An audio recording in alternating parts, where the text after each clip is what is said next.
Et si on tournait le robinet de l'histoire de la plomberie pour revenir un siècle en arrière? Dans cet espace, des dizaines d'outils, chaudières, vannes, manuels racontent les méthodes et l'évolution des techniques des plombiers, l'évolution aussi des équipements de nos habitations. Là, nous avons un chauffe-eau au charbon, c'est-à-dire qu'à l'époque, on positionnait une baignoire au sabot sous ce bec de robinet.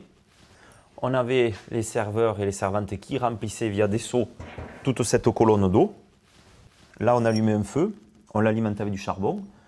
Par la combustion, ça chauffait l'eau. Là, on pouvait positionner tout ce qui était pantoufles, serviettes pour que ce soit aussi maintenu au chaud.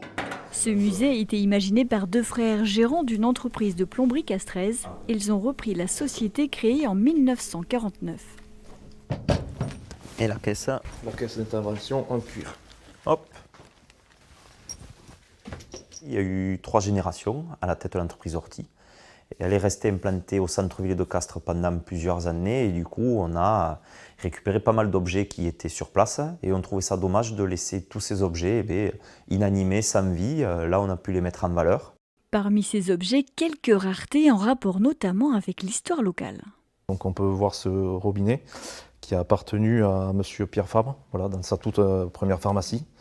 Donc on peut laisser imaginer, donc forcément il l'a manipulé. Les créateurs du musée comptent l'ouvrir régulièrement aux particuliers et aux scolaires qui pourront découvrir par exemple qu'avant les douches, il y avait des bidets.